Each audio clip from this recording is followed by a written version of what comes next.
আপনি ভালো বলতে পারবেন, বিজেপিকে জিজ্ঞেস করুন।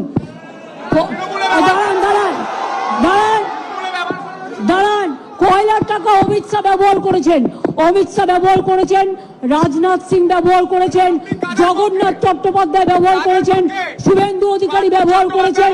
এবং তাই আপনাকে বলছি যে আপনি ইডি তাদের রেড করুক, অমিত শাহকে রেড করুক, অমিত শাহকে রেড করুক, শুভেন্দুকে রেড করুক, জগন্নাথ চট্টোপাধ্যায়কে রেড করুক।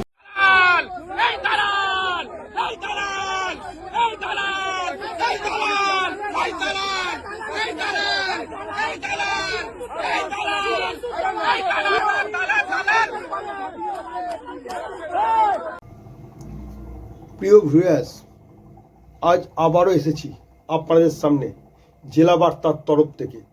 কিছু মিডিয়া আছে, পেড মিডিয়া আছে, যারা শুধু পয়সার জন্য বিকিয়ে যায়, যারা কালোকে কালো সাদাকে সাদা বলতে ভয় পায়।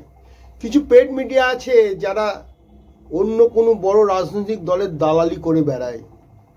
আমরা বলি আমরা দালালে নয়, আমরা যদি ইউটিউব চ্যানেল, আমরা অনেক চর্চিত একটি চ্যানেল। আমি বহুবার বলেছিলাম 2025-এ যখন 2024-এ সম্ভবত 2024-এ যখন লোকসভা ইলেকশন হয়, এই পেড মিডিয়া বলেছিল বিজেপি এবার 30-35টা সিট পাবে। এরা বলেছিল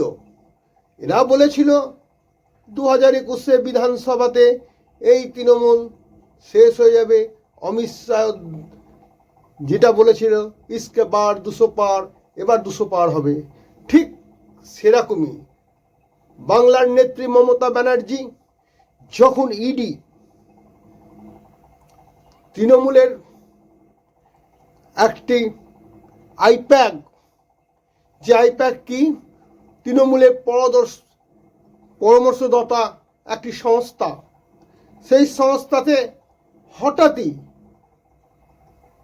ইডির হানা। কোনো বাংলার কোনো প্রশাসন বা পুলিশ কর্তাদের না জানিয়ে এই হানা। উদ্দেশ্যটা কি? উদ্দেশ্য একটাই, কদিন আগে অমিত শাহ এসেছিলেন এই বাংলাতে।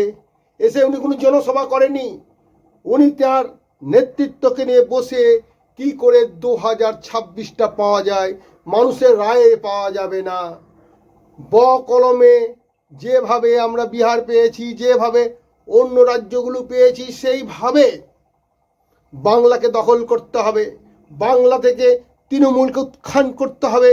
কিন্তু জনগণমন অধিনায়িকা বাংলার নেত্রী মমতা ব্যানার্জি আজ বলতে ইচ্ছা করছে, একটা চ্যানেল, একটা ইউটিউব চ্যানেল হয়েও বলতে ইচ্ছা করছে, যারা কালকে দালালি করছিলেন ওই বিজেপি বা ওই কোনো রাজনৈতিক দলের হয়ে, তাদের উদ্দেশ্যে বলি, যে সমস্ত চ্যানেল গুটি কতক চ্যানেল আছে, তারা সকাল থেকে সন্ধে পর্যন্ত মমতা ব্যানার্জির কেচ্ছা করুন।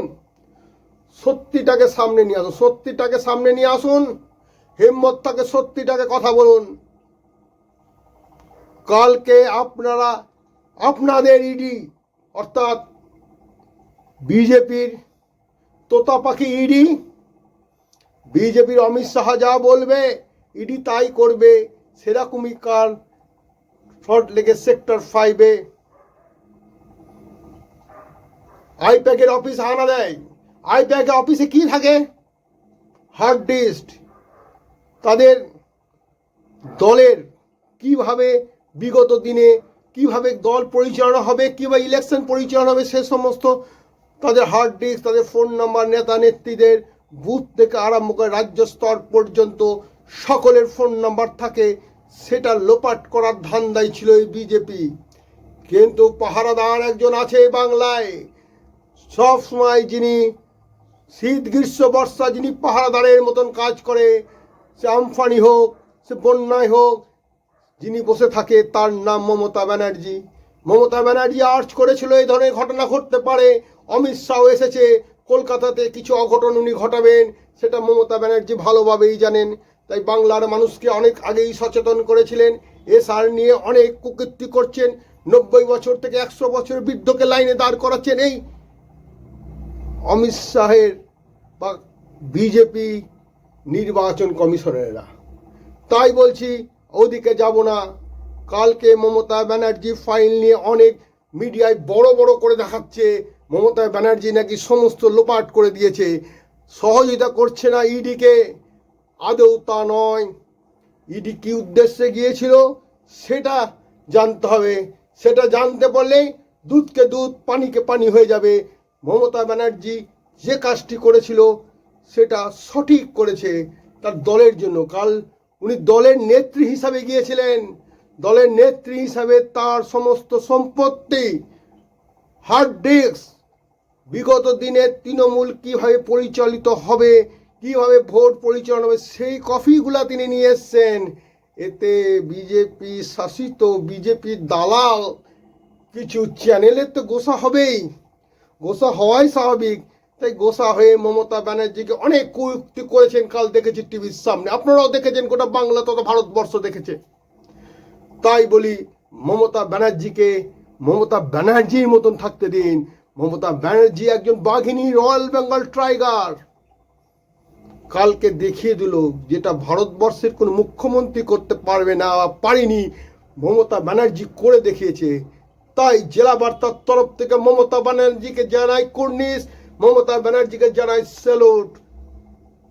মমতা ব্যানার্জি হয়তো মুখ্যমন্ত্রী হয়তো এই সেই হোক, 2026 আসছে, বিজেপি এবার তলানিতে চলে যাবে, বিরোধী তকমা পাবে না, তকমা পাবে না। তাই ওরা জ্বলছে।